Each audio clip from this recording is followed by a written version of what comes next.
All right, welcome back. Episode 3 here. This week's overview is going to be on the truck series. We're going to recap Atlanta, talk about who stood out. As always, we're going to get into drop the green bets, some Las Vegas predictions, close with some stupid questions, some good memories of the previous Las Vegas races, and talk about where we're going to be this week. So, as always, my name's Austin, My name's Spencer. and let's drop the green.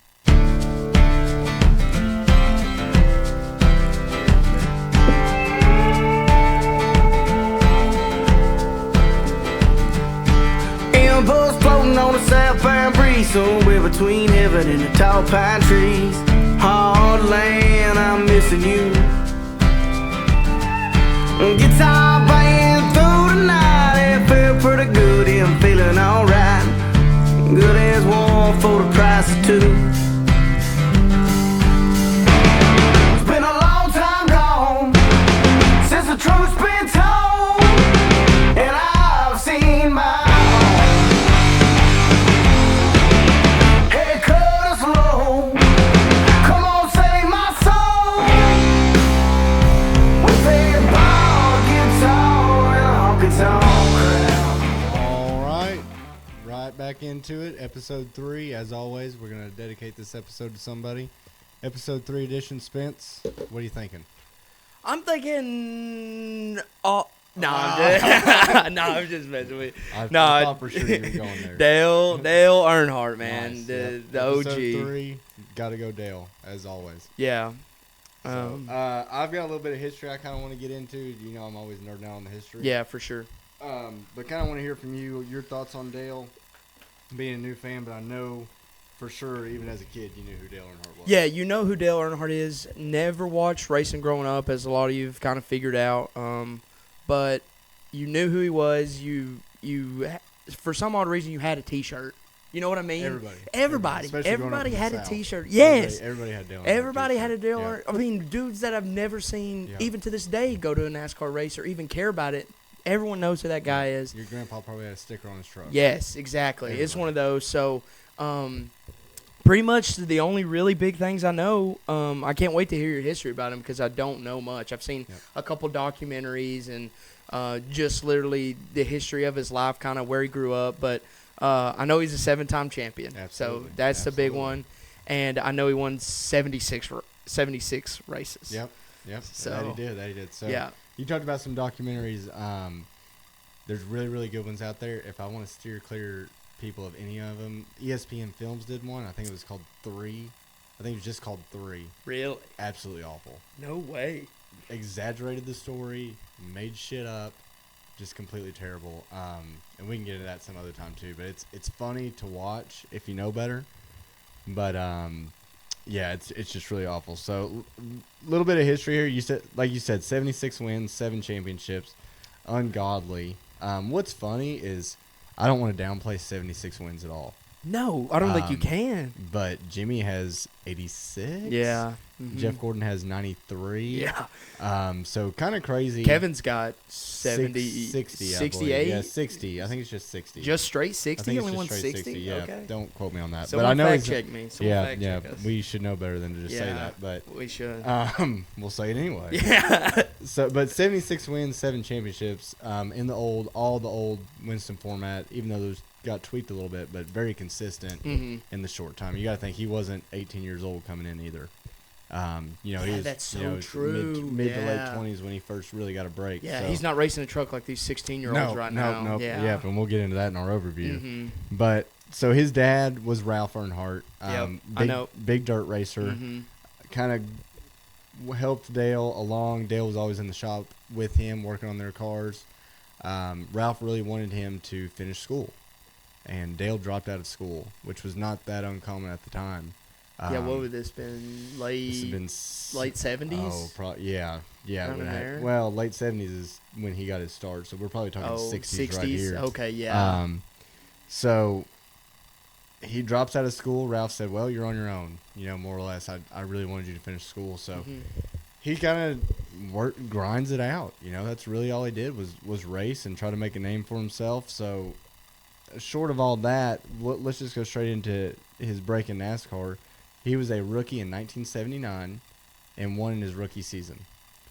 One. His first win was Bristol.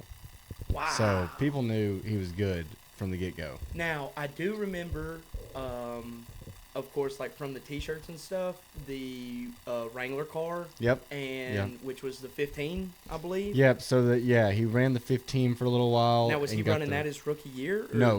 This is way So on this advance, was sorry. he would have been running the number 2 car for Rod Osterland in this time. Rod Osterland. So Single car team. I believe so. Okay. I believe that's right. Yep. So, because back then that was mostly what you were. Yeah. They didn't even the concept of multi-car teams was just insane to them. They're like, why would we bring somebody else on and tell them all our secrets? Because the ingenuity was insane back then. So he wins Rookie of the Year in '79, wins the championship the very next year. Wins the championship the very next year. That's insane. And you got to think this is in the days of Darrell Waltrip, Bobby Allison, Richard All the Petty. Allisons, really, Yeah, all the yeah. Allisons, Richard Petty, all these big guys. And, God. Dale Jr. did a really good podcast series called Becoming Earnhardt. There's a lot of good information there. I kind of don't want to steal the thunder from that. So he wins the championship in 1980. He leaves Rod Osterland Racing in 1981. He got bought out by Jim Stacy, which is a cool story in itself of who he is. So he leaves to go to RCR. Okay. Which is where we know, right? Yep. We know him from RCR. We know him from RCR. He leaves RCR. Richard Childress tells him, I don't have the equipment that's up to the standards of Dale Earnhardt. You need to leave. Come back when I'm better. Little known story there. Little known story. Yeah. That right there is the coolest thing I've Yeah, ever that's old heard school, from Richard Childress. That's old school NASCAR, old school racing. These boys are, this stuff's not even really on TV at the time. These guys are here because they want to be. So he leaves, goes to Bud Moore, and drives that 15 Wrangler car. That 15 Wrangler car was a Ford. Damn. A Ford. Okay. The only time he ever drove a Ford. Dale Earnhart's a big Chevy guy. He's a huge Chevy guy. The Dale Intimidator. Right. Dale Jr. Yeah. is a huge Chevy guy. Yeah. So goes to Bud Moore. Not great results. In the meantime, Ricky Rudd took his place at RCR. Definitely heard that name as You've well. heard Ricky Rudd? Yeah. The Rooster. That's his nickname. Yes, Dude, the We do Rooster. not have badass nicknames anymore. Dude, the Rooster, that's a badass You nickname. cannot beat that. Yeah. So he's kind of over at Bud Moore. Things are not going great. RCR is going up at the same time. Mm-hmm. And ends up going back to RCR. Okay. Just I'm shortening that story. There's some drama there. There's some real deep stuff. So he goes back to RCR, and it's pretty much on from there. So he's running that Wrangler car, the number 3, because that's the Richard Childress number. And in 1988, they get GM Goodwrench as a sponsor. Okay. Car turns black. And I mean, that's what we all know, right? Yeah. Black, the Intimidator. Yeah. I think everybody kind of knows the story from there. I don't want to just delve into everything. So I've got a few things written down. Obviously, he was just a blue-collar guy, right? Yeah. The mustache. North simple. Carolina. Oh, yeah. like, Kannapolis native. Mhm. Just did it the hard way. Really resonated with a lot of fans. Had a lot of money, but in his spare time, you know what he liked? He had a lot of money because of racing. I'm not saying he had money before. I Yes, just want to clear yes. that up. So he made a lot of money. In his spare time, had chicken houses, had big farms. He liked to get on a bulldozer and just knock trees down. Let's He was go. He was just a dude. He was just a dude's dude. Yeah. I've got a couple little things, and I can't remember what year this was. I should have looked it up. I believe it was when he was running for RCR. Short track. It might have even been Wilkesboro. I'm not sure, but he said he needed to pit. His windshield was dirty. This is before tear-offs and all that stuff. So he needed he's someone to get out there with a He's rag. like, I need to come down pit road, and you need to clean my windshield. You know, Yeah. it's unreal. And Richard says, man, we can't give up this track position. He goes, I want to be off the radio for a little bit. Pan to Dale, and his ass is up on the door, and he's hanging up, washing the windshield. You can find that video. I swear to God, you can find that video. No way. And another one that's really, really cool. I saw this in there's a documentary of Jeff Gordon's '97 season, and Daytona, near the last. It wasn't the last lap. It was maybe 10 to go, something like that. Dale Earnhardt flips his car, and this is before he won his Daytona 500. This was he's been trying, flips his car. He's not going to win this year. Mm-hmm. He gets out, goes to get in the ambulance. And he goes, that car doesn't look too bad. He said, see if you can flip switch, see if that thing will go. See if you can get that thing going. Engine fires up, and he goes, get the hell out of the way. I'm getting back in there. Gets back in the car, drives it down pit road, parts it. They tape that motherfucker up, and he goes out and finishes the race. Oh my God! This god! dude's just tough as nails. His nickname before he was the Intimidator was Ironhead. Yeah, that makes sense. Because when he was younger and a rookie, he was aggressive. I mean, I'm not gonna say anybody is like Dale Earnhardt or anything. Yeah. I hate that comparison, but you got to think when Kyle Busch came in, Joey Logano came in, Ross now, and everyone's like, dude, this guy's he drives like an asshole. That is why they called Dale Earnhardt Ironhead. Because he drove like an asshole. He didn't care if these guys had been there forever. Yeah. He was just gonna drive like he drove, and sure enough, he ended up being that guy. That's cool, man. So then he became the Intimidator, and I mean, he could see the air at Daytona and Talladega. Yeah. If he was behind you, people just moved out of the way. I mean, he just had a reputation, and he would mess with you like crazy. There's some really good stories of him and Jeff Gordon. When Jeff Gordon came in, he called him Wonder Boy. And yeah. Oh yeah. you know, I've seen that clip. Yeah. I mean, and he played into that stuff too. He was very, very smart, very business minded. Kind of rejuvenated the souvenir, or really just pioneered the souvenir game and merchandise game in NASCAR. Yeah. And when he would be, there's stories of this too. When he would be around Jeff Gordon back then, he'd run him hard on like lap 5, and Jeff Gordon would come up to him and be like, "What are you doing?" He's like, "Everybody up there wants to see that." And he was a man of the people, really. Dang. So, obviously, we're not going to go into too much. I mean, everybody knows what happens in 2001, but one thing I will say about that is all the safety that came out of that. Yeah. I mean, yeah, we can give a round of applause. Dale Earnhardt was wearing an open face helmet. Yeah. He didn't want the Hans device with the head and neck restraint. He said, "I can't see. I got to feel the air on my face with that open face helmet." And right, wrong, or different, that's how he felt. But because of the tragic death of Dale Earnhardt, we have all these safety. The car tomorrow came. Yeah. We moved on to all these other cars that are super safe. So it's a little bit of a diamond in the rough of what came out of a super, super sad tragedy. But yeah, anything else you want to close before? I could go on for days. No. We got other stuff to talk about. I just think, like you said, safety. That was the biggest thing. I mean, we've seen awful crashes by Ryan Preece. Yeah. Well, McDowell, it's funny you say that. In 2000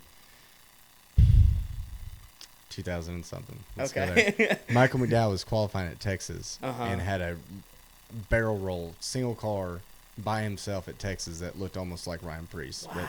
But, we could sit here and think of a million wrecks that were just as bad, and we haven't had a fatality in NASCAR since 2001. Yeah. So that's kind of the point I just want to make, that, like you said, it is not. It's very, very tragic, but sometimes, as we know in the real world, shit has to hit the fan for something to happen. So exactly. So, but yeah, like I said, I could go on my 8th grade history fair project. I wrote a paper on Dale Earnhardt. So that's how ate up I was. My mom was a huge Dale Earnhardt fan. I've got a Coke machine at my house that's got Dale Earnhardt and Dale Jr. on it. I mean, just huge Dale Earnhardt fan growing up. Solely because my mom and my dad were, so I think everybody was. How could you not like the guy? Yeah. So very excited when we started this podcast to get to episode 3, and then I'm excited to get to episode 24, and we'll get there. But episode 3, we'll call it the Dale Earnhardt edition. What do you think? I like it. I think I'm ready for 29. If you can't tell, around here. Well, you need to make the decision of if 4 is going to be your. Who says I can't do it twice? You can do it twice. There are no rules. There are no rules. So, all right, episode 3, the Dale Earnhardt edition. Let's go straight into this week's overview. So, if you haven't noticed by now, every week we do a little bit of an overview. We'll pick a topic or just something going on in NASCAR or a little segment of NASCAR, and we'll kind of take a deep dive into it. So, this week we thought it would be cool to do the truck series. I'm going to get your opinion real quick after you grab me a beer, if that's okay. Oh, of course. Yep. I asked for one during the intro song, but that's okay. Geez. That's okay. Oh my gosh. What are you drinking on before we get in here? As always. If you guys will never catch me drinking anything else. Maybe Michelob, but it will be Anheuser-Busch for sure. Nice. But, okay. I'm drinking once again, I put my skirt on. Yeah. And I'm drinking my sour beers. This is my second one. and then I'll switch to probably Michelob Ultra. When so. they have a NASCAR sponsor, that's when you can start drinking. That's right, okay. that's right. Yeah. Until then, you can just make fun of me. I will. All right, so this week's overview, we're gonna hit the truck series. Give me kind of what your exposure to the truck series when you first thought it was a thing, your initial opinions, and what you've thought all the way through. Yeah. So, 2017, couldn't tell you I ever watched a truck race. Right. Yeah. So, didn't watch it, didn't care. Of course, got into it more in 2018. I think in 2018 is when NASCAR Heat 4, maybe. You're asking the wrong person. Yeah, I know. I'm just talking out loud. So again, if I'm wrong, comment, tell me. We can look it up later. But that was, and it may have not been out, like just came out, or it may have already been out. But I bought it on PlayStation 4 and started playing it, and that's how I got introduced to some of these drivers, like Friesen, Crafton, the dudes that have been in it forever. So I know that's kind of weird to say. I didn't know anything about them, but I knew they were in the truck series. Still didn't get me to watch a truck race. Didn't care about it. Until literally last year. Maybe I'd seen a couple races like Daytona, the big ones. But until last year, I never really followed who was going to win like the Truck Series Championship. And it was awesome, honestly. So thoughts on it was irrelevant to me. I didn't think it was relevant at all. Like, where are these people coming from? And then I would ask you, and you'd be like, oh, he's been racing the Truck Series forever. He's got 10 wins, whatever it is. And it's like, okay, maybe we need to start paying attention to what's going on. Then I feel like this year, or the year I decided to start paying attention, was the biggest shit show on planet Earth. Yeah. Well, to be fair, you're just catching on to what it's been for the past couple of years. Okay. So, good. But, so I'm going to go through a little bit of history. Give me a little bit of history. So, Truck Series, when do you think the Truck Series started? NASCAR started in 1948. Yeah, no. Probably around 92. You're pretty damn close. Really? I thought you would go older than that. Because every time I see this, I'm surprised. It started in 1995. Dang. So, almost in my lifetime. Right. Yeah. Yep. It's a year older than me. Yeah. So, 1995, they come out with the Truck Series, and there's for reasons they wanted to, NASCAR was growing. Mm-hmm. Let's get more series, basically. OEMs are a big push like they are today. Yeah. And what did they not have out there? Their pickups. Yeah. And we all know now trucks are king. They're not work trucks anymore. People are just buying trucks to buy trucks. Yes. We all have trucks. Yeah. So OEMs wanted to get that out there. NASCAR thought it would be cool. So 1995, it was the Craftsman Truck Series, which is what it is now. Which That's I know that's insane. what you know it is now, Yeah. but it has went through multiple other brands. Okay, so it started as it the started as Craftsman. Craftsman. It came back. changed. I think 2 years ago it came back. So when it came back, it was kind of like nostalgia. Because I thought it was. So is it still not the? It's not Gander. I remember no, Gander yeah. World. So That they had Craftsman, then they went Camping World, then they went Gander Mountain Outdoor, Yeah. and then they went back to Craftsman. Back from the Craftsman. Okay. So So it's always been like camping or Craftsman, kind of. kind of, yeah, Yeah, basically. So it was kind of short tracks only. Not kind of. It was short It tracks was. only. When you say short tracks, you're like 1.5 miles or No, less than that. short tracks. So like Dover, Short- Martinsville. Phoenix, Bristol, Phoenix, stuff okay, like that. yeah. Mile or less. Yeah. So back when it started, you had Hendrick Motorsports. Yeah. You had DEI. You had Roush. You had RCR. What's really cool, and you'll think this is cool, when you look up those first trucks, you had Mike Skinner, and he was racing for RCR. He was in the number 3 Goodwrench truck. Okay. So imagine a truck that looked just like Dale's car. Dude, And then there that's was pretty dope. there was a DuPont Hendrick Motorsports, looked just like Jeff Gordon's car, but it was number 5. I mean, they were just, here's our cup car, make it into a truck. And the old 90, you remember that old 90s square body Silverado? It looked Yes. exactly like it. Oh, It looked exactly that like die it. cast, that would be badass to have. Exactly, That would be exactly. badass to So have. that's how they started, and it was guys like Mike Skinner that were Mhm. veterans, or maybe they were in cup a little bit, didn't really get a break, or weren't absolutely lighting the world on fire, but they were short track guys. Put them in the truck series. Mhm. So we kind of go from there. That's really what it was. That's what I grew up remembering it. There were some young guys that came in, like Kyle Busch. Yeah. Kyle Busch came in. He was 16 his first truck race.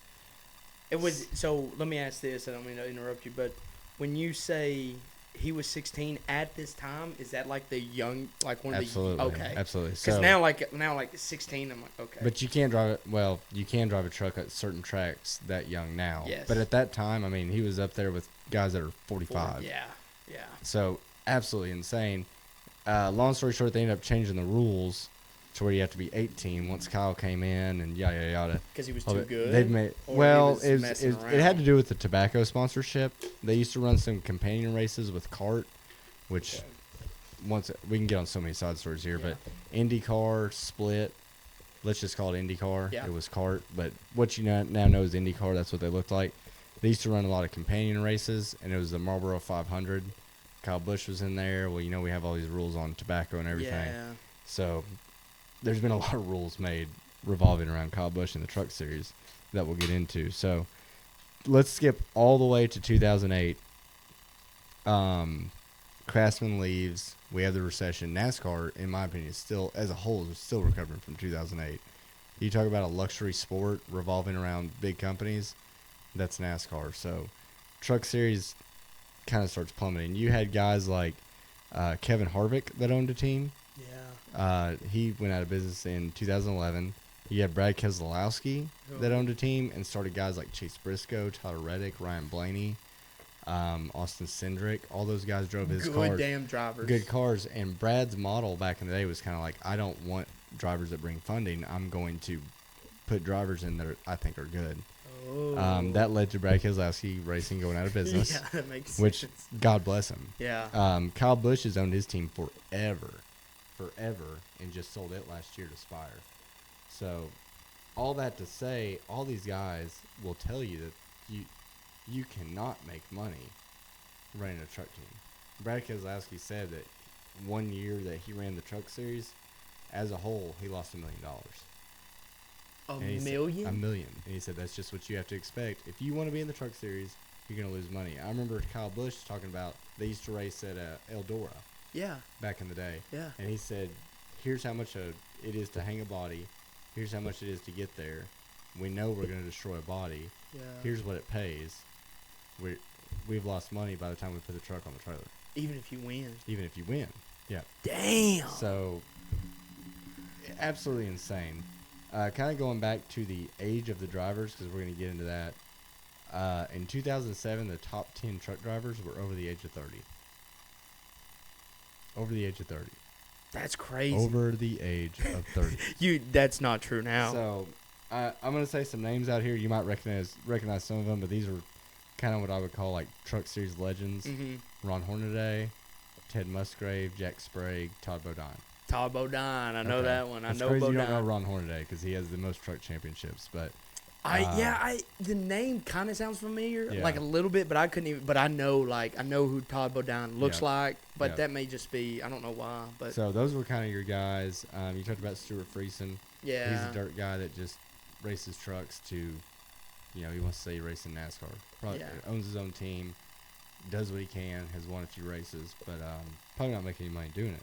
no, So we're gonna fast forward a whole lot. The Truck Series today. Kind of what do you think when you think of the Truck Series and the drivers, and what that series is? What do you think of that series? yeah, it's Like, is it not your opinion necessarily, but what do you see the purpose of that series being and the kind of drivers in it?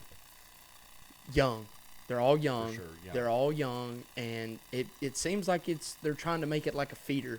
They're trying to Exactly. make exactly like kind of what college football is to the NFL, what all these what AAA is to MLB. That's kind of what they're trying to do, and do you want me to give my opinion on what I think about that, or just what? Okay. yeah, go for it, Because I think that's kind of where I want to go with this Okay. overview here is I want to say where this started, what its purpose was, and I mean I think we're in kind of a rough spot here. Yeah. and that's why I want to get your opinion on. It honestly, in my opinion, and again, I know you guys can't see it, but I literally have a simulator sitting right over here. That's I can what see it. those guys act like they're driving. Like there's no consequences to anything. The races for fans, when you watch a cup race, you are in awe about what they can do skill wise. And again, we know everyone's not on par. The cars are not all the same, but they still have a shit ton of skill. And when you watch a truck race, it makes you feel good about yourself. Like Right. I might be able to do that. Yeah. And so, to me, they're trying to make it a feeder, but it's like almost the dudes want. They're racing so hard without it carefree. Like I'm not saying don't race hard and don't be competitive, because that's what you need to be. I feel like to be good in the sport, like be an intimidator or be get a what's the word I'm looking for? Get a not a calling, but like what you're known for, Right. I guess. A reputation. A reputation. Yeah. I'm sorry. That's the exact word I'm looking for. Get a reputation and stick to that. Or this is also a place I feel like you can also find yourself, And but the thing I will say about it is they're really hard to watch. And I know if you haven't watched it, but on Tuesday nights they race the iRacing series, which is a ton of guys. I know they were just at they follow the NASCAR Cup Series. You could easily do these type of races, maybe get even more sponsors with how it is. I don't think a big network at this time could pick up something like that, but as big as YouTube is, as big as Twitch is, all these, you could put it out on something like that, and I feel like you probably wouldn't get the same viewership because you're still going to have your old heads flipping through Fox, FS1, and hit it. But what I'm getting at is the racing's the exact same. It's shit show. It's a shit show, and all these people are losing this money. And I don't think as a feeder, if you're good in a truck, I don't think it transfers to a cup car necessarily. Is the thing, because they drive so different. They handle way different. Yeah, and I've heard people say both sides of that. I agree with you. I don't, just from the outsider looking in, I don't see how you can go straight from cup or No. from trucks to cup. But we have people doing it. We have Carson Hostfar that did it. Zane Smith just did it. Yeah. Kind of going back to what you were talking about, my opinion on all this series started as something rough and tough. That's how they. Yeah. I remember as a young kid, they would say this is the truck series, and they would show, not wrecks, not Carson Hocevar right rearing someone at Martinsville, like is what happens now. You can show that 100 times. Right, but they would show rough beating. This is short tracks where we're gonna have contact racing because these are trucks. Yeah. Rough and tough. Great. We had veterans in there. I talked about how the sport the series kind of turned into everyone's losing money. So if you're losing money but you want to be in racing, do you take a bet on, let's pretend this is 15 years ago and you own a truck series team. Do you say, I could put Kyle Larson, who's 17 at the time, whatever it is, I can put Kyle Larson, who's 17, in my truck right now, and hopefully he'll win races. But even if he wins races, we're probably going to lose money, right? What's the point? Or here's this kid over here that his dad owns a construction company. He runs late models. Maybe he's won a race, maybe he hasn't. But his dad is going to sponsor my team. Or his dad is the CEO of a company and he's going to sponsor my team. I can stay afloat. I can hope this kid does good. But really, if he doesn't, I'm still going to come up on my revenue. Yeah. Which as a business person, right? Not as fans that we are, what are you going to pick? You're going to pick the business. You're going to try. Yeah, I mean, yes, I know, Hendrick himself, he loves racing, but at the same time, he's in it for money. Right. Kind of. I Yeah. mean, at this point, if they started to lose money, he would take a big look at it. And yes, you have to look at it. You're going to take the construction guy exactly. 100 out of 100 times. And this is not unique to the truck series. This is happening in Xfinity. It's even happening in Cup, but truck is big on it. So the cost of trucks have gotten so crazy that they went to spec engines. Okay. So kind of like we're doing spec parts at next Yeah. gen. What has this been recently? Like in This the has past been 5 years or within 10 years? Past 5 years for Okay. sure. Okay. So all their engines are coming from a company called Ilmor. So back in the day, we had, well, even now, we've got Toyota, Chevy, Ford. Mm-hmm. They all develop their own engines. Yada yada yada. You're paying a bunch of money. There's a bunch of R&D, Yeah. and there's a huge discrepancy. There's a huge discrepancy now in trucks still, but they said, okay, you all have to buy Ilmor engines. Ooh. This is what you have to buy, no matter what. And it's only bit them in the ass a couple times because you got to think in the Cup Series today, right? Let me pick a driver. Chase Briscoe blows an engine. Yeah. You're gonna blame that on Roush Yes. Yates. Yes. That builds Mhm. their engines, right? Yep. So they've had races in the Truck Series where like 6-7 engines have blown. William Byron won a shit ton of races for KBM. Mm-hmm. Final four, right? Our championship format, blew an engine in the last race. Whoa. Lost the championship. Had by far won the. Yeah. If they was leading the points by a mile, but Yeah. so that's kind of the trade off on that. But it was supposed to lower costs, so Did it successfully lower it costs? has to lower costs Okay. because you're not now. Is that still making these people make money? Probably no. not. Yeah. So that's a problem. And then exactly like what you said, these kids do not care. No. I mean, I'm indifferent on Carson Hocevar right now, but he was a weapon in the Truck Series. Yeah. And Yeah. I don't know if you watched the championship race Yeah. last year, but no, I did. That was the big one, and yeah. he just Corey Haim. That's who he. That's yeah. He wrecked Corey Haim. Now, Yeah. I don't think he did it on purpose, but he just drove like he has no consideration. Yeah. And these guys don't have any consideration, so he wrecks Corey Haim. Yeah. Not necessarily on purpose, but if he wasn't driving like an asshole, he wouldn't have wrecked him. And Corey With- Haim would have won. And then Corey Haim comes back and wrecks Carson Hocevar, Hocevar. Yeah. And now it's just like, what are we doing? Yeah. What are we doing? This is the third level of the highest motorsports Mm-hmm. in North America. Yeah. Maybe the world if you're biased like us, and Yeah.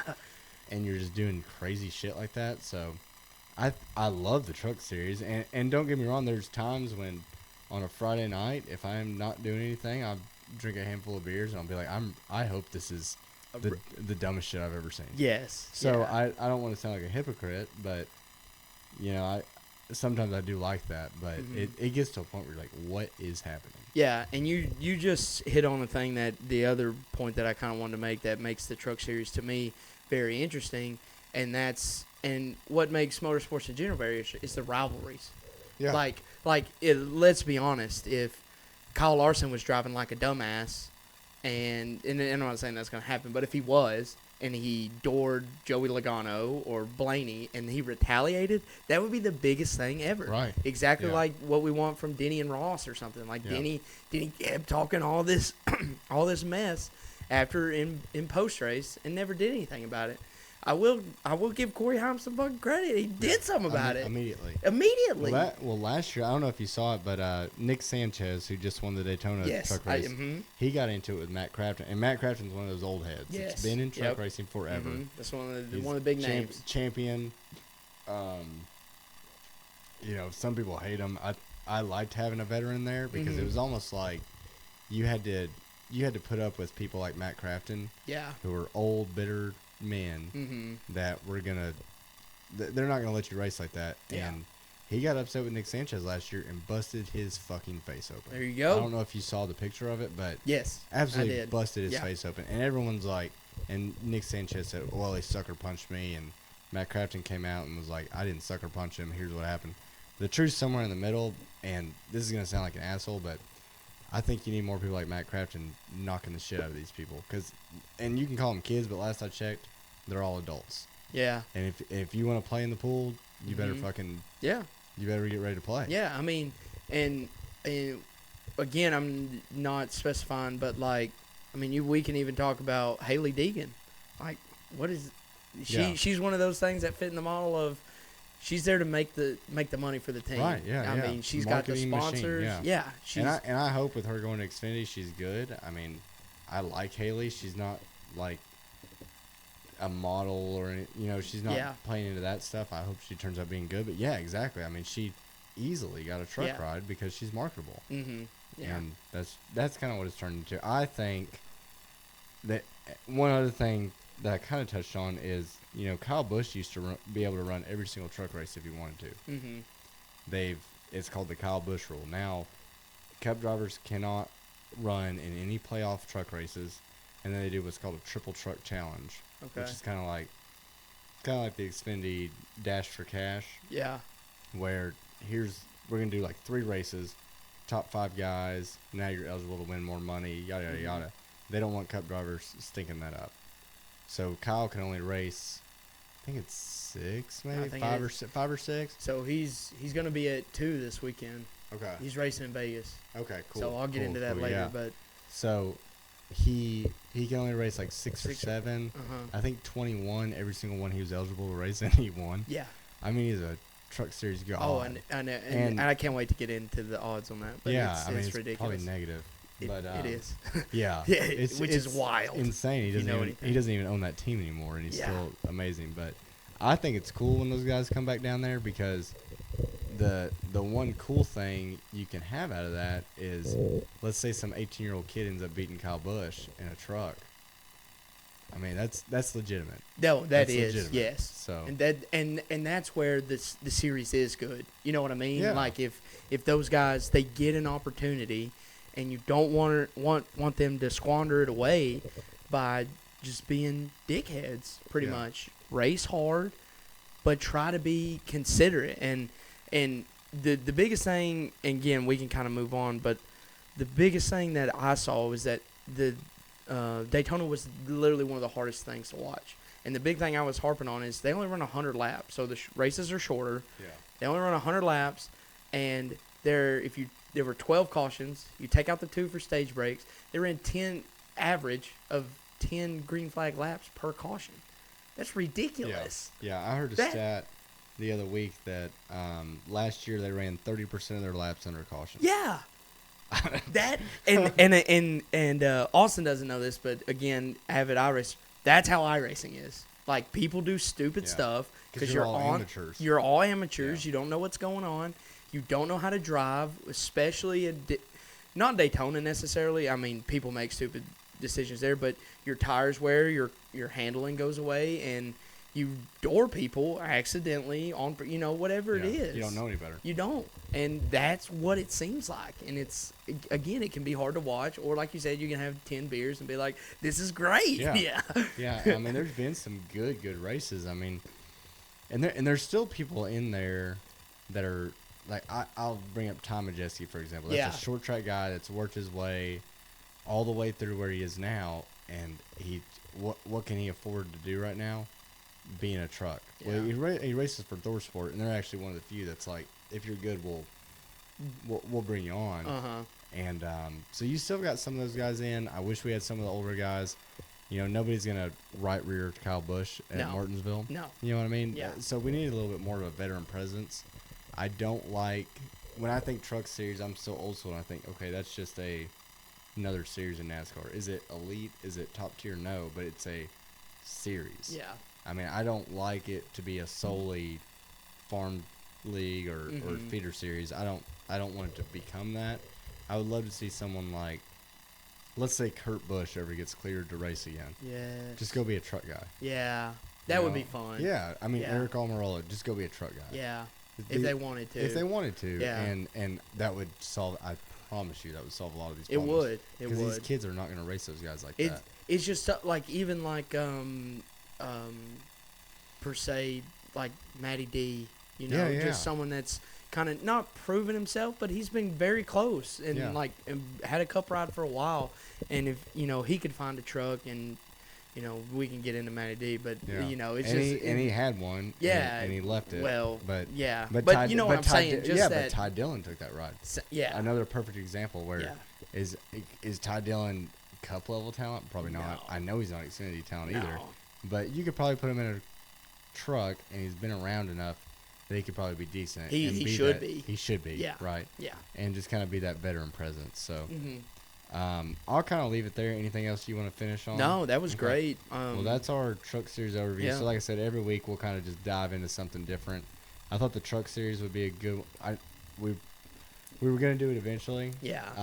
And I remember when we first started this, I was like, we'll just wait until it becomes an absolute shit show and we'll bring it up. And Yeah. we're on 2 races in, Yeah, I knew. and it's just been a shit show. Yeah. So that's what we have to look forward to. When they get to short tracks, it'll probably get a little bit better. Yeah, and I like you said, I think those trucks probably should be on more short tracks. Don't maybe go to Daytona. I know that's a big money maker, probably. Yeah, and that's and one thing. That's why they go. Yeah, know. that's one thing we kind of glanced over. Is like I said, this started as a short track series, and then we just put them on Daytona and stuff like that. Yeah, And just, they go to Talladega. It's like they're not. It's those.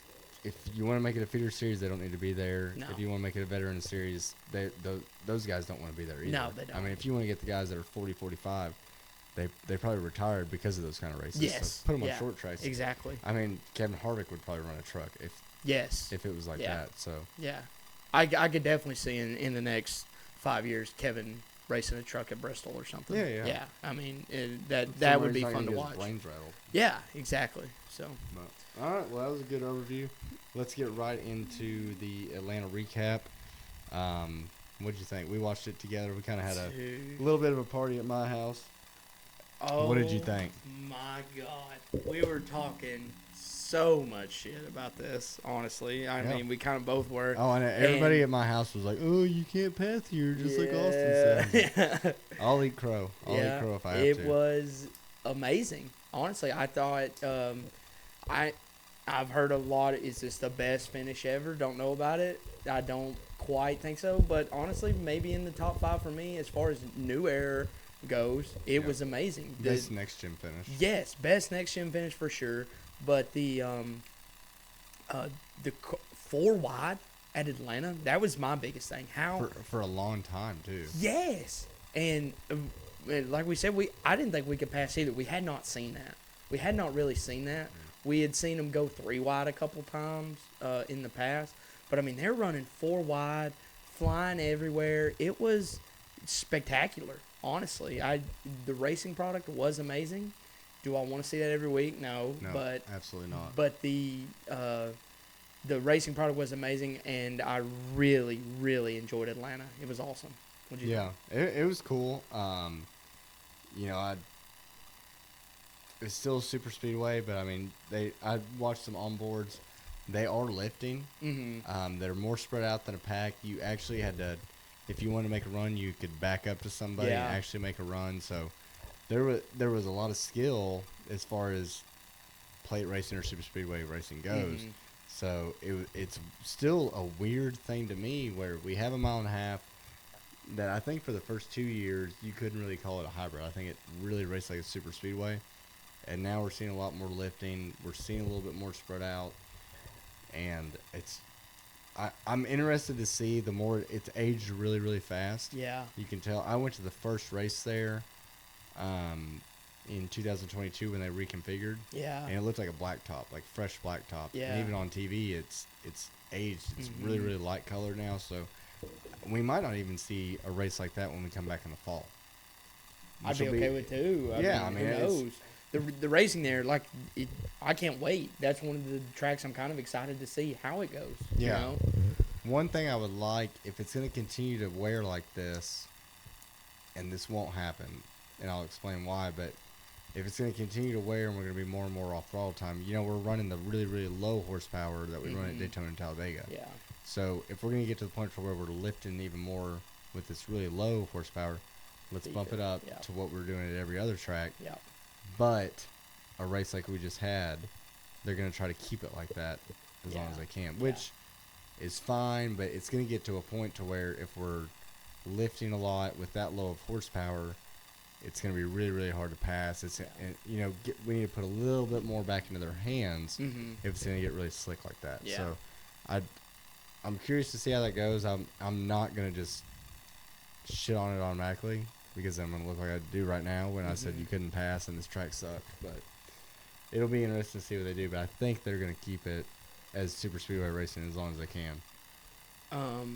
The other thing I will add, so if you've been on X at all, again, this was circled as one of the best finishes we've ever had at Atlanta, and I just wanted to say that even though still new. It's probably the best finish I've seen personally. Don't think it was the best finish. I wanted to circle two that I think were better finishes, Okay. and if we want to get into that at all, but Carl Edwards in 2005 was a good finish. It was That him. passing Jimmy Johnson? Yes. Okay. I Yeah. remember watching that race. Yeah. Yeah. That was What a and deep dive, Spencer. I know. I'm sorry. I really No, dude. I love that. It really like I think that was his first win. yeah, it was. Okay. It was his Nice. first win. It was. I did like again. I just kept seeing on X this entire time. Like, is this the best finish? Is this the best finish? That's the best finish we've ever seen. Like, I don't think that's the best finish at a track. Carl Edwards, and then of course, my boy winning. Harvick. Yeah. Oh my God. Yeah, and it was by a margin of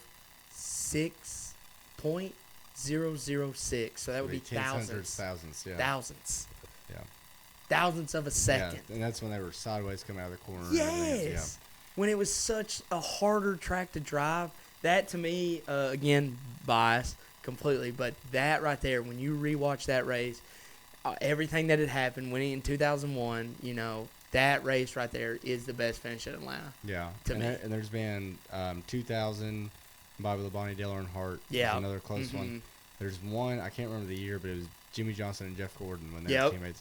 Dirt tracking it. Absolutely dirt track. And I Yeah. mean, it wasn't a close margin of victory, but I just remember Jimmy trying to catch Jeff, and that Jeff would be plumb sideways going in, and that's exciting in a different way. Yes. Yes. I don't want to downplay a 3-wide finish like no, we had. no, but and I'm not trying to do that either. Yeah. But I just want to humble people that are saying For that this sure, is the for best sure. finish ever. Yeah, it's Let's not. calm down. It's Yeah. not, and it's just a different kind. I'm glad that we can lump that into other good Atlanta finishes, Mm-hmm.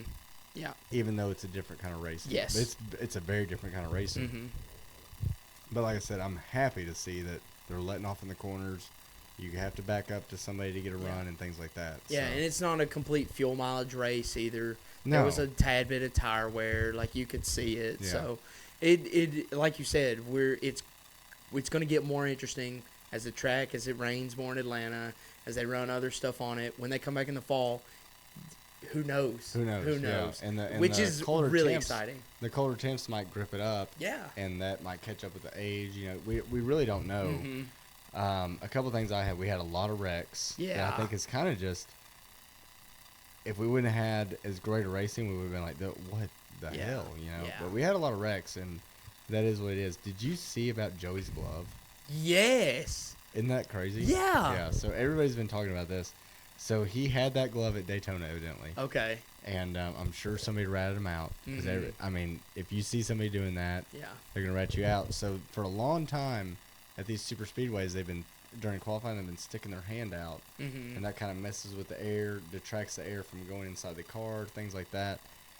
So on his glove, he had a web from Yep. here to here. Yep. And that was a little bit extra air not going in the car. So, which I think that is hilarious. I mean, they can make these spec cars all they want. They can tighten up the rules, but these guys are so smart. No, yes, It's awesome. That's the biggest thing that you can talk about is no matter how spec they get with it, they are going to try to find an edge. Yeah. No matter, and we talked about that the first episode with the next gen. You don't want it to become Formula One. You don't want, but they're going to do it. They're gonna do They're it. going to do it. And what's crazy is that's something as crazy as that and obscure as that. That's what's got caught. Yeah. I mean, yeah. who knows what's going on. Mhm. Yeah. So I thought, everyone's like kind of shitting on Joey, and I'm sure it wasn't even Joey's idea, but No. that is the coolest thing. Yes. I mean, just little shit like that. Yeah. That's what I love about NASCAR is that ingenuity. So he is, I think he was fined $10,000. He had to go to the back on lap 1, which they changed pit road there, where you have to get onto pit road at the Yeah. entrance of 3. Mhm. So, excuse me, he was pretty much fucked from the beginning Mhm. because of how slow you have to go, and got a caution immediately. Yeah. So Yeah. He was fine. good for him. I was like, I was not upset about that because I was like, I'm not even mad about you about this webbed glove. So Yeah, it's you cool. wear a first baseman's glove all you want, and I'm glad the NASCAR gods were looking down on you. So that was pretty cool. Overall, Yeah, it was a great race. Daniel Suarez. We'll get into him on the standouts here. But any final closing statements? I mean, Can't wait to see the next one. no, Yeah. crazy, really all the way through. It Yeah. felt like. I mean, Mhm. it feels like when you have a bunch of people all watching it together, it's more crazy. But going back and looking at the highlights, I think it was pretty exciting all the way through. Mm-hmm. Mm-hmm. So, all right, we'll get into some standouts here. What's funny, and it's funny doing a podcast like this because everything's on record. Yeah. Daniel Suarez was one of my hot seats. Yep, he was. And I That's think- the first thing I wrote down Yeah, about this. and I He's think- not. You can. It was a super speedway race. Is this the same as him winning at Darlington? No. No. But he won a race, so I Yep. think this buys him Another year. another year Easy. at least. So we'll see what else he does. But what did you think of old Suarez getting it done? Suarez, to me, personally, and again, me and Austin have not very different views, but we look at people differently, I would say, for sure. And Suarez, to me, has always been a mid-tier guy, finishing from, say, 20th to, 10th, I would say. I don't know if that's his average finishes, but that seems like the guy is to me. And, of course, he's had a road course win. But this right here for him was the biggest thing that could have happened for him. I don't necessarily agree when you said that he was on the hot seat, and that's only not saying that he shouldn't have been, but as we know, being a business, sponsors, he had what he had to do. He was kind of locked, but that right there really, I don't know if you heard Justin Marks' comments about what he said. I think that's Justin Marks is a very smart businessman. He is. And he's a salesman too. Yeah. And I think he can tell you all day long that Daniel Suarez was never on the hot seat. But in my opinion, and I don't know shit about what they do at Trackhouse Racing, but I think he was. Yeah, I think he was. But Not now. congrats to him. I'm looking forward. I mean, he's made the playoffs before. I'm looking forward to see what that car can do. We know that they can build a car that can win Yeah. at Phoenix Ross easily. will show you that. Yeah, Ross will show you that.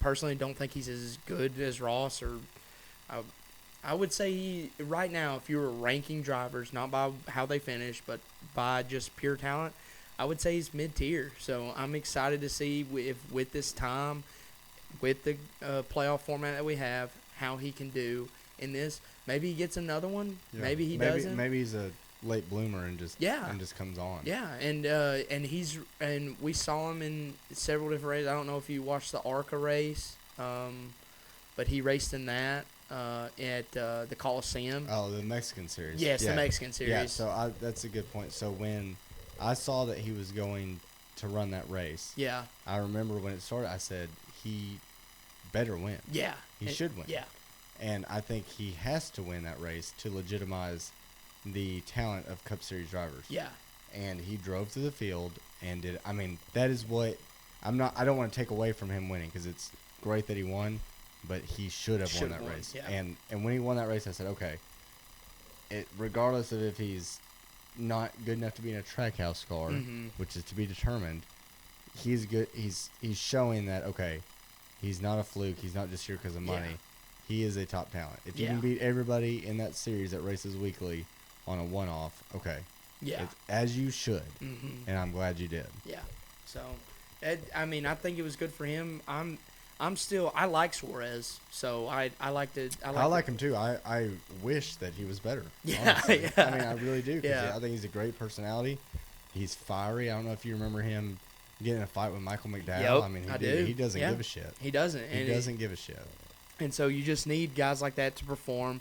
And I think and we can talk about other drivers being like this, but he's inconsistent right now. He really Very, is. very.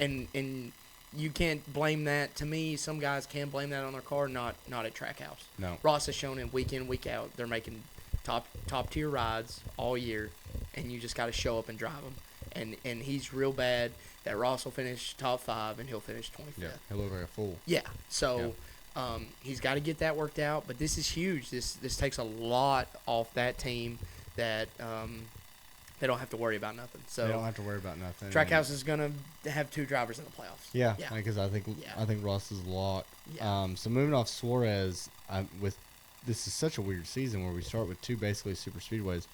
I don't think we can tell what team has the edge or what manufacturer has the edge. What do you think? No, the only two I circled, and I really just think it's because of sheer numbers. But I mean, Ford and Chevy seem like they have the edge over Toyota again.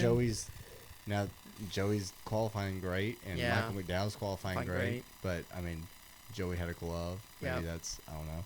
And then Michael McDowell, with them being a top tier part or a key partner with Ford now, maybe that's some of that. But They're not winning races. they're not winning races. But how do you? I mean, Blaney was this far, Goes, just yeah. an inch away from winning a race, and then Mhm. we'd be talking about, oh, it's Blaney's answering his championship season. I mean, that's what's weird about these super speedways is you can. I'm really, really cautious to start building a narrative about people based on a super speedway race. So that's why have I'm to be. so excited to get to Las Vegas and Yep. at least have a little bit of an idea of where we're at and Mhm. who's going to be good, because I still think those Ford bodies, and I talked about it, I think episode 1, those Ford bodies with those fenders, that's got to do something. It's definitely doing something because as we've seen in qualifying, they have been there. Yeah, they've all been and there. Toyota's So. got a round body or a round nose. Chevy's kind of stayed the same. Did Ford and Toyota, are they going to have to figure this out? Are they going to have to play with those noses? Or are they just going to be great? Thank you. Mm-hmm. Are they just going to be great right out of the get-go? I think we're going to need something like Las Vegas to show us. Yeah. So. Yeah. Okay. Well, that's kind of our standouts. We'll get right into your drop the green bets. I think you had a pretty good week last week. I did. So was down 2.5 units before we started. I Mhm. lost everything at Daytona, Which is not bad Yeah. for Daytona. and I mean, I won back half a unit. So we're up half a unit right now. half a unit overall. Overall. Okay. Yeah. Yeah. So we Climbed out hit. of the hole. Yeah, we hit Ross top 10. We hit Bubba top 10, and if Bowen wouldn't, as we talked about, there were so many wrecks. I think if Bowen wouldn't have been involved, he would have been right there. Yep. I mean, he think so, would have. He got down 5 laps completely early. I know the damage wasn't horrible, but it still was bad enough that he had to go that many down. So, so we're up half a unit, so we're good. I got some big, not huge ones, but I picked a different thing. So when I was looking today, actually FanDuel had a lot of stuff open, which I'm very Thank God. surprised. Yeah, they I didn't get over to DraftKings to look at qualifying. DraftKings is normally the qualifying. You can bet on them, but you normally couldn't do that on FanDuel, and you still couldn't today. But the ones I've circled, and Kyle Busch, winner, home track. Okay. Okay. If you look at here, I'll show you some stats real quick over here, because I had them pulled up because you just I know he's won there before. you couldn't. He's you won couldn't at every miss track. This right here. So this is the last 6 races at Vegas, which would mean not all next year, There'll but be it would be 21, 1 year of Gen 6, 2 years of next gen. Yes. Yep. So he has the best average finish with 5, and he hasn't won one. Okay. And So you're I saying think he's due. I'm saying he's due, and I'm also saying that we've seen that he has a strong car. He drove through the field at Daytona. He was right there at Atlanta. Home track, looking for it. He has the best driver rating out. Not the best driver rating, but the best average finish, which is huge. So that's a 1 unit right there. I'm thinking Kyle Busch. That's going to be huge. If we can hit that, we go off. And then the next couple bets I had What was was it was plus 1,000. Wow. Yes. Okay. Yeah. So You're that's in the sleeping Cup on it. Series. Yeah, it's sneaky. Yeah. It's definitely a value play a little bit, but the stats don't lie either. Yeah. You And know. You're going 1 unit. Yeah, I'm going a full unit on Okay. that. So I'm going to go full unit on Kyle Busch. And then while we're on the Kyle Busch topic, as I found out, he's racing in the Truck Series. Yeah. So he is minus, when I Oh, checked, God. he is minus 160.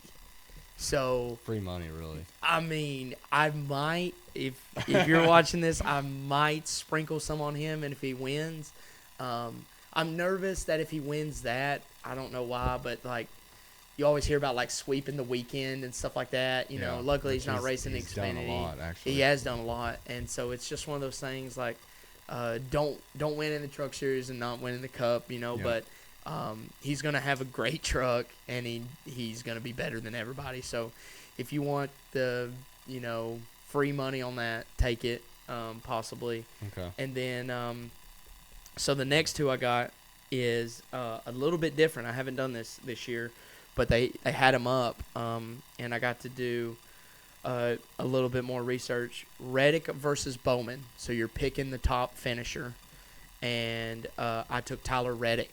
Bowman, I've bet on Bowman twice this year already, and he's let me down both times. We can say not his fault. I know Bowman has won at Vegas.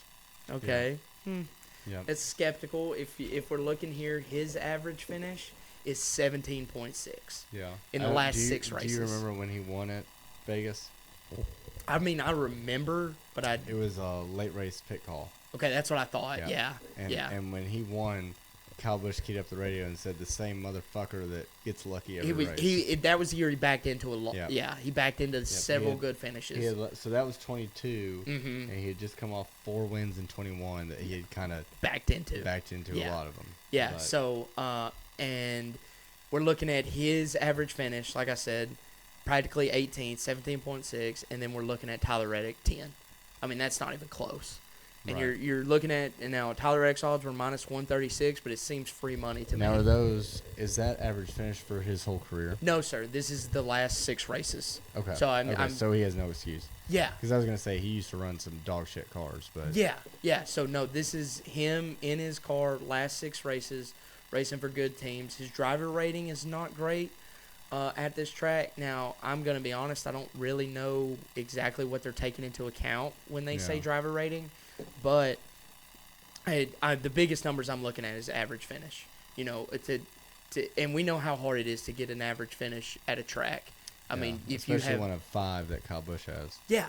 he's raced there Yeah. 6 times, so I mean, it would have to be a top 10, every single time, easy. Yeah. Especially with no wins. Yeah, 0 wins. So I mean, he's there. So I'm taking that value pick. I'm gonna go 1.5 units on that. I'm gonna go Okay. a 1.5 units. On Reddick versus Bowman. Yeah, on Reddick versus Bowman. I feel like that's more of a lock. We're going to risk a little bit more money, so that's a big one this week that that's going to be one of – I mean, I'm going to watch who wins. I hope – if Kyle wins, it doesn't matter. Kyle Right. wins, we're fine. Yeah. But hoping Reddick can get it done.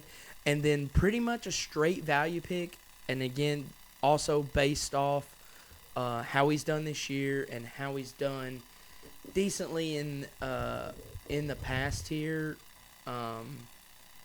Eric Jones. Eric Jones in the last 6 races here has had 2 top 10s, which doesn't sound massive, but that's not a bad average. No. He's And had now an average. And now he's got manufacturer support, He's too. got manufacturer support.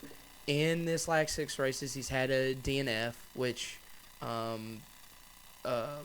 he's had 2 DNFs. So that hurts your average finish immediately. So he's finished in the top 10 twice. He's DNF twice. He's only 6 times accounted for. Right. He's at plus 230. Okay. So I'm For a gonna top 10. for a top 10. Wow. Yeah. So a little bit of mostly a value pick there, but just kind of watching stats, watching how he's driven. I mean, we've heard his name in both times. I mean, he's been racing up there, so I'm hoping he'll come through with us there. So that's my 3 shots, and I'm gonna go a unit on him. So I'm kind of Okay. upping this week, kind of taking a risk. I've been Well, you're up, so you may as well keep it rolling. I might as well. That's where my half a unit's kind of going, is on the Bowman Reddick. I try to stick to 3, so that's where my extra half a unit's going right there. And again, we hit Kyle, we're in good shape, and if we hit Eric Jones even with our unit there, and if we definitely hit Reddick with a 1.5 units, we'll be sitting pretty. And so No, I like that a lot. yeah, that's my ones to watch this week for betting. You got Nice. anything? I don't know. I was going to say a few things, but I think that they more lead right into our predictions here. Okay. So definitely, like you said, we're keeping track of all those bets. You're half a unit up. I feel good about these bets, really. So I think you can keep it rolling. Let's do I'm it. glad That's what we need. We need to get the train going. I'm glad you dug yourself out of a hole and just Instantly, in 1 week. Yeah, in 1 week. So there's something to it. Yeah. So right into predictions, like we said, first real track, so we can kind of see what's going on here. I wrote down. It's really easy for us when we started this podcast because we're just really going to go off next gen results. Yeah. I think. Yeah. So 22 spring of next gen was Bowman. Yep. When he had that pit call. 22 fall was Joey. 23 spring was Byron. Yeah. I remember he lucked into that one too, kind of like all of his wins last year. And then 23 fall was Larson. Yeah.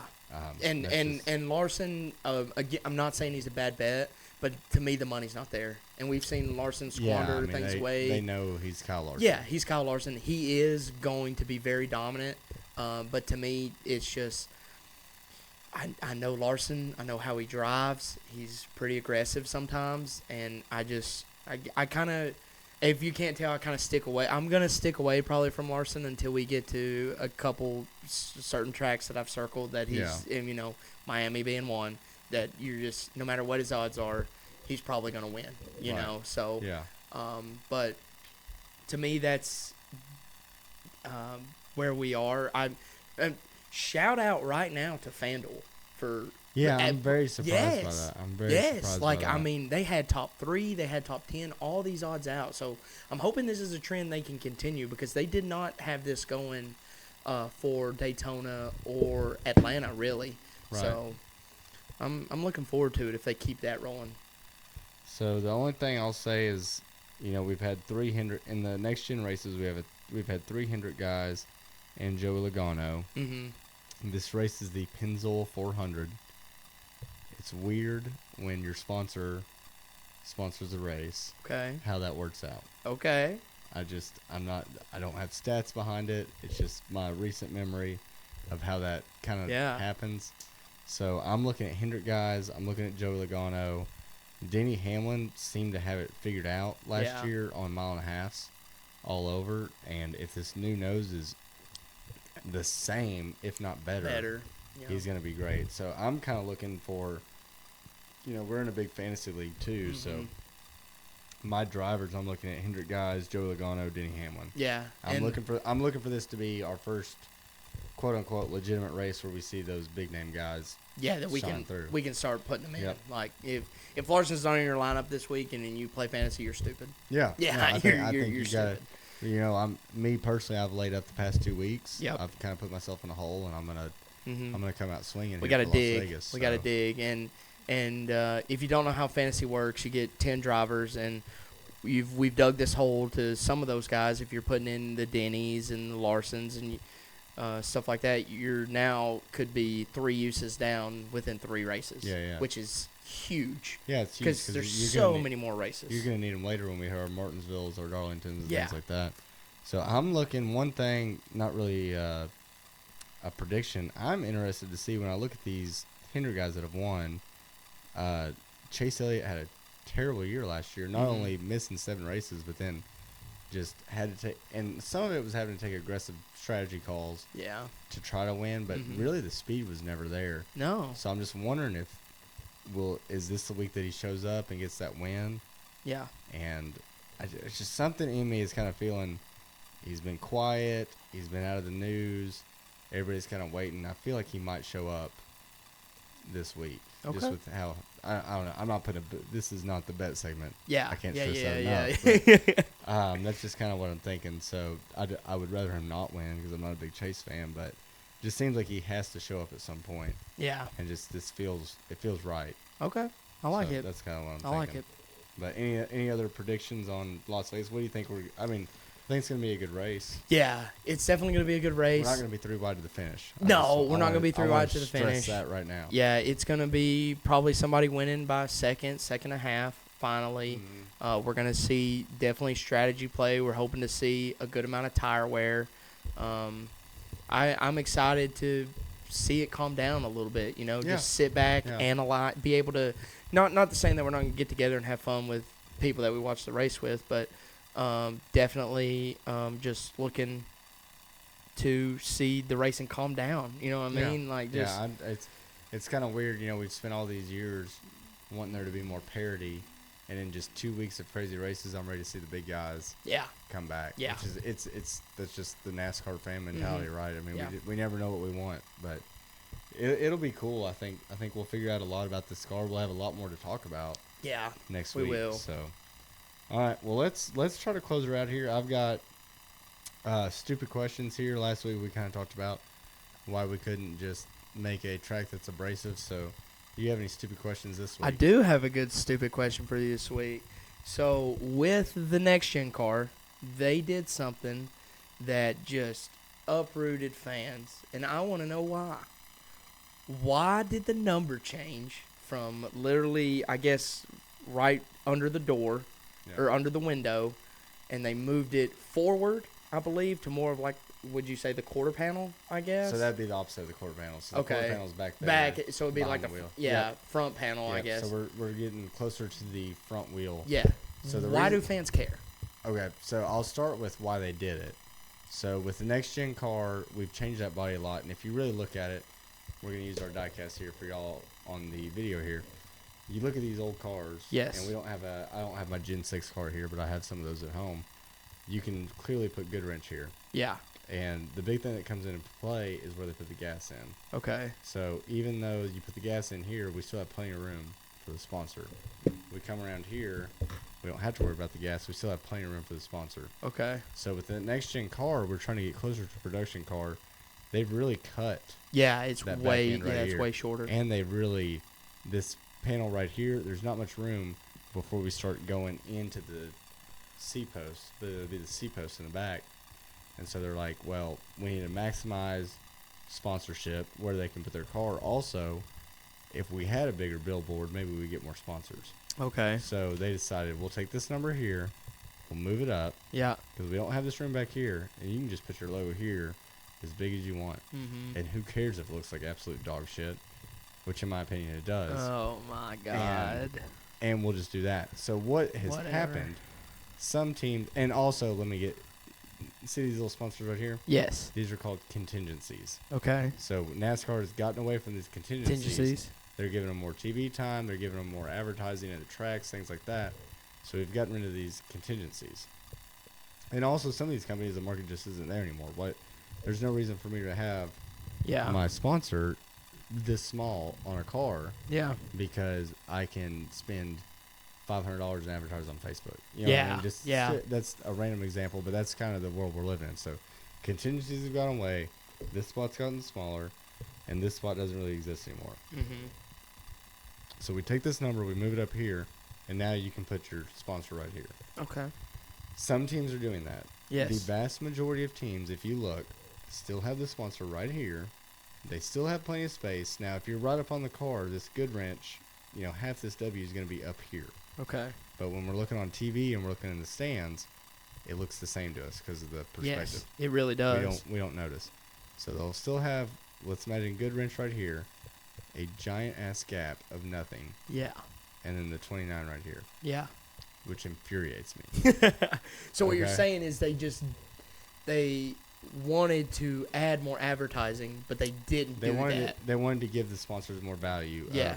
Put your logo right here. Yeah. And You they know, did. put it as big as hell. And I know Truex, he'll have Tracker Boats and then he'll have the Bass Pro. Pros Pro and right then he'll there. have 19. Yeah. Great. His looks fine. Right. Yeah. It is Johnny Morris of Bass Pro, who's been sponsoring NASCAR for, let's call it 30 years. Yeah. Was he about to leave because of this? No.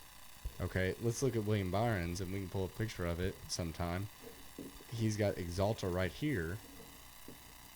Absolutely nothing. And then a 24. Yeah.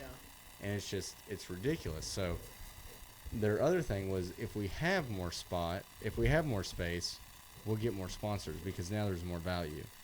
Well, since they've made this number change, and this is coincidental probably, and it is what it is, but we've had sponsors like Sorry, you're we're gonna pulling pull it. up Yeah, an I'm pulling example up a that picture. disproves exactly what I said, but Yeah. that's okay. So that's his Liberty car. He does his Liberty all the way. And so I Go know. back to his Exalta Daytona 500 car, Okay. just so I can prove my point. This one. Yep. Is this picture fine? Yep, that picture's fine. So Yeah. you have a giant gap Yeah. right there. They could Mhm. move that 24 straight back. and Yeah, it would look it- a lot better. He is exactly right. I know if you're not seeing this, we did pull up in the Liberty University car. I will say with the numbers are literally at the wheel well, like you would, I guess you would Mhm. call that the front panel Yeah. or very front of the car. You said the So C that'd be post the is A back post, here. B post, C post is back here. Where Okay. the sponsor is. Okay, but so trying to describe this if you're not looking or you're just listening, the 24s at the front, they would have. I mean, the gap's practically the whole window. Yeah. Literally, like There's no point. The A is the only thing in the window, and then it says Exalta Yep. to the back of the car. And So it is, like you said, a lot of wasted space. And this is a great example too. We're looking at a picture of William Byron, who has the big gap, and then we've got Alex Bowman, right Bowman. beside him. Now Bowman does have Ally, big as hell, right on the side. right on the side. Now you're talking about two sponsors, Uh-huh. right? That probably could give two shits less. Yeah. How big their sponsor is, and the reason being, and we'll get into this would be a great overview one week. It needs to be, so don't get too much into it. Exalta is only there because Rick Hendrick has said, I will paint all my cars in Rick Hendrick dealerships with Exalta paint. Mm-hmm. Ally is only there because Rick Hendrick has said, I will finance all my cars through Ally. Yeah. In return, you're going to sponsor my cars. Do they like the notoriety? Do they like to be shown on the car? For sure. Mhm. But that is not why they're there. Yeah. That is called a B2B sponsorship. Yeah. And we will get into that another Mhm. time. So, like, going back to what I was saying earlier, they said if we move this number around, we will have more sponsors come in because they're going to get more notoriety. Yeah. We had M&M's leave, who was Huge. has been a sponsor for probably 30 years, if not more. Yeah. Even longer than Kyle Busch. I Mhm. mean, Ernie Irvin, Elliott Sadler. I mean, they had the old Skittles card because those are all Mars brands. Yep. So all that left. That was Pedigree, Skittles, Mars, Snickers. Yeah. All that was under that Mars brand. They left. Is pretty much they had 1 year of this little number change and they left. Yeah. Was that due? You know, all I'm saying there is if it created that much value, maybe they would have stayed. Yeah. Now, is that why they? I'm not saying that's a direct correlation. FedEx is probably going to be off Denny's car in the next couple of years because they're scaling back, right? Yeah. They're scaling back off everything. They're not naming stadiums anymore. No. So they were probably going to leave anyway. But if the value was that much more of moving this number, maybe it would be worth it for them to stay. Yeah.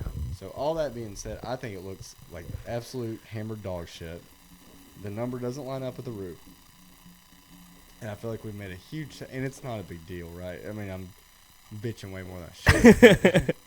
It looks terrible to me. The number should line up with the number on the roof, and we're not utilizing the space in most cases, and it's not bringing any more value. I believe that the value, for me, it's like you said, we talked about on this car. What'd you call these again? Contingencies. Yeah, contingencies. So there's literally 0 contingencies, and if you can see these diecast here, and this one being like kind of an oddball, all these cars, even this one, sponsored, that's the car. You know what I mean? Like it's not like you can have half the car sponsored by Goodwrench and half the car sponsored by Pennzoil. It's Right. all or none, the way they've Right. kind of set it up. And so to me, that's why I don't really care too much about the number change. I think it looks literally fine, and we can kind of scroll through, and like this is an old one, you know, where the numbers were the same. Yeah. Well, Um, what's funny to me, and we're gonna skip my stupid question this week because I'm just gonna go the fuck off. So you talk about creating value and bringing more sponsorship in, right? Yes. What did we talk about at the beginning of this series or the beginning of this episode? The truck series. Yeah. Right. They need revenue. They need sponsorship bad. Yeah. So why, if this number placement is so important, why is the truck series trucks? Why is their number still in the center? Same. Yeah. If it's creating that much value, Yeah. why are we only doing it for? I mean, and once again, these are so many overviews we can do here. Just on this one question, but Rick Hendrick, billionaire, Yeah. right? Why are we worried about creating value for him when we want this truck series and these Xfinity series to be good? Mhm. If we're creating that much value, move the number 4 on that car. Yeah. If you really think it's creating that much value, do it there. Don't worry about Rick Hendrick, who has 4 to 5 sponsors that are only there because he's the biggest GM auto dealer in the country. Yeah. Don't worry about Roger Penske, who now has Pennzoil, Yeah. who only has Pennzoil because every Penske rental truck you see is running Pennzoil oil. Yeah. So that's where I'm coming from, and you can make the counter argument of, okay, well, we can get away from B2B sponsorships if we do this number change and create more value. Well, in our 3rd year, It didn't happen. it's not working. Yeah. It's not working. And not to go too much in the weeds with it, but is that just because of the model of NASCAR is and how expensive it is to be a sponsor? Like, it's not like and I'm only saying this because I remember on an Xfinity car. I'm from a tiny town in Middle Tennessee, and a local new coffee shop. We don't have coffee shops, but this local new coffee shop called She Brews got to be on an Xfinity car, and they were like what you're talking about, just their logo. You couldn't barely see it, but of course the owners and stuff got to go down to the track and whatever, and they got to take pictures with it. It was kind of not a big deal in the community, but you know, for NASCAR fans around, that's kind of cool that you're seeing a local and stuff like that. But I'm saying that they've kind of priced it out of the market to where you can't get people that are actually would want to sponsor the event without it being just putting them. They can't do it. It's not reasonable. It's ungodly. And kind of what you're talking about, where was their little logo on there the reason they did it?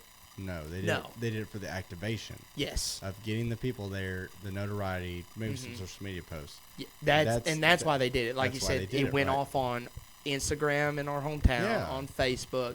Everyone got to see it, you know, and that's what was more to them than being shown on TV. So you're talking about B2B sponsors. I think it's set up to where now that's the only way to go. That's the only way to go. You can't. And here's another overview we can get into. The revenue share of what NASCAR is getting from these TV contracts is not trickling down to NASCAR. So at one time it was great. What NASCAR was giving them, well, as the cost of building these cars and teams did it to themselves, like we talked about on our next gen overview, we're spending more and more money to develop these cars. Well, now that money's not enough. Yeah. Well, now the sponsorship dollars we're getting is not enough. Well, couple that on top of the changing market of, well, now I can advertise. I can pay some TikTok influencer Yep. and a fraction of the price it costs to be a billboard going 200 miles an hour and get way more notoriety. Yeah. So it's multiple things that's gotten there, and NASCAR's solution was, well, we'll just keep giving you the same money, but what we'll do is we'll move our number forward. Yeah. And to me, there's no win on that, because all you've done is say that there's gonna be more value. Value hasn't came, and in return, all that's happened is you've got fans like me and even older than me. Yeah. Which, let's be real here, the demographic of NASCAR fan is not us. No, it's way it's older. way older than us, Yeah. and they're like, this pisses me off. Yeah. And you piss off people like that age, they just don't watch. Yeah. They Which don't is- care. You know me, I'll bitch about it till the sun comes up, but I'm still gonna watch on Sunday. Yeah. You talk to someone like my dad, that might be like the fucking straw on the camel's back. Yeah. They're just like, well, fuck this, I'm not Yep. watching. And he listens to this, so I'll have to hear about Let's that. go. Yeah, but Shout out to my boy but I'm- Jeff. My I'm boy just saying, Jeff. like, people that age who have already put up with a lot of BS, right? Whether it's actual BS or not, you know, that's you give them another reason to not watch, Yeah. and that's another reason for them to not watch and then not get their kids into it or their grandkids into Yep. it and stuff like that. So, I don't see where the net gain on it ever works out, and maybe I'm wrong. Maybe when we have a few years of this, more sponsors come in, but that's why they did it, and that's. Like I said, to the casual fan that's not sitting here talking on a podcast, they just see that number forward. Nothing's changed. No sponsors have came in. Nothing's better for them personally. why did we do it? These cars look ugly. Yeah.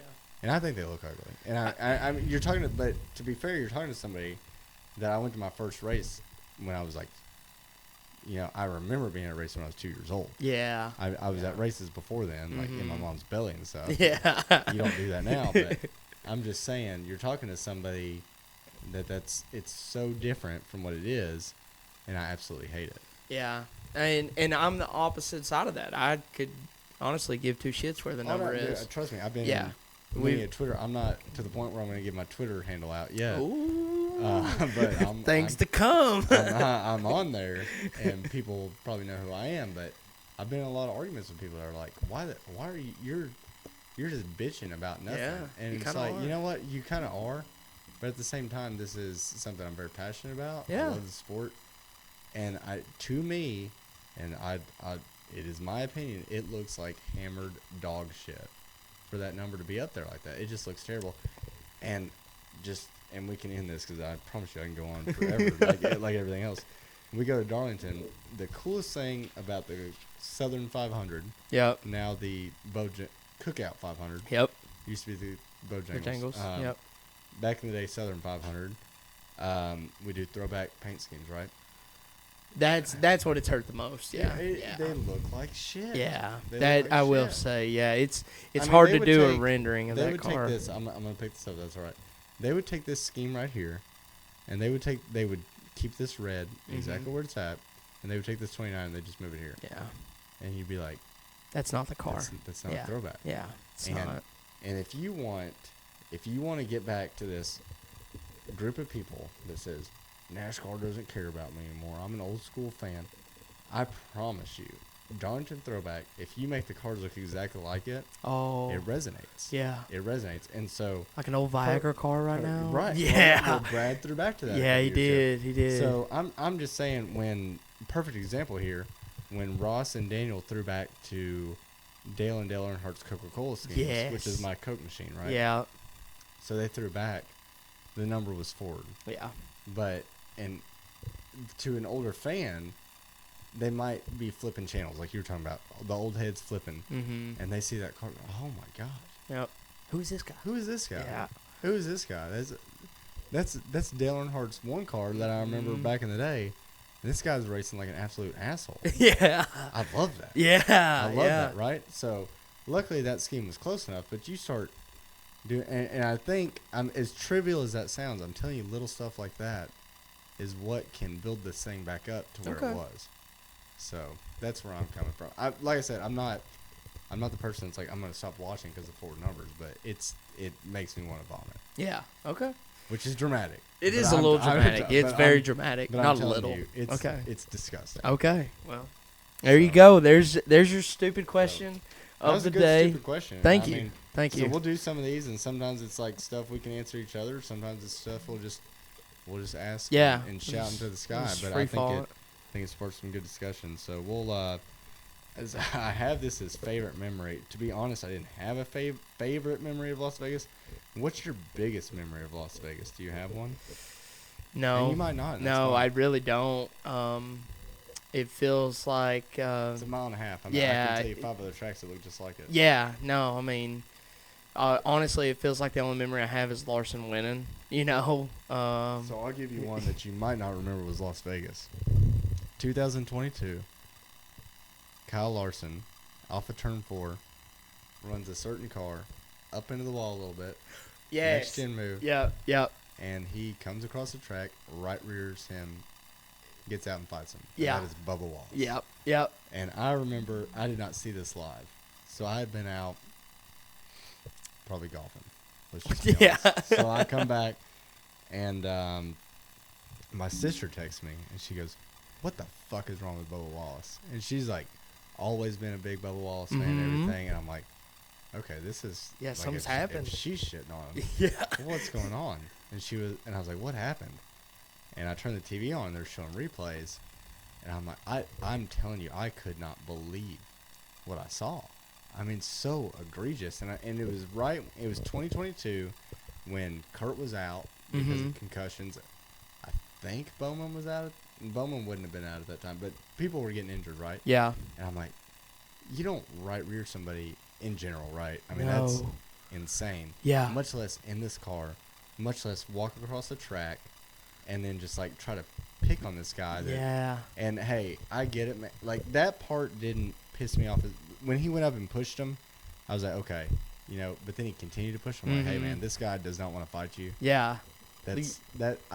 But I had the biggest problem with just right rearing.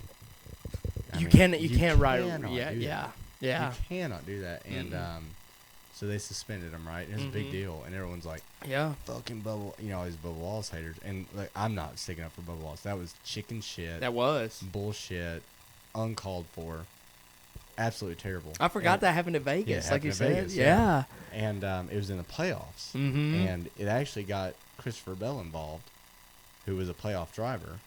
Wow. And Larson would have been out at that time of the playoffs, and Seabell was still in. Bubba was not in the playoffs At all, yeah. And they asked Bubba, which first he denied it in the interview, which you can't blame him. You can't admit anything anymore. And they said, well, you got Christopher Bell involved, the playoff driver. And he goes, sports. I'm like, God, dude, just like, whatever, man. Dang. That's your, you know, Yeah. it's personality, right? We can't bitch too much about it. But Seabell ended up winning I think he won the Roval that year. Made it into he's made the Final Four too. The quietest championship poor Yes. guy. But Oh my God. so he ended up making it, and then the next week was Homestead. Larson put on a fucking clinic Yep. and won. Mhm. Bubba set out, and everyone's, oh fuck you, Bubba Wallace. They should suspend him for 3 years. They should- Yeah. he should be never allowed in NASCAR again. And sensible people were like, okay, everyone's learned their lesson, right? Yeah. You cannot right rear people at mile and a halves. We've set an example.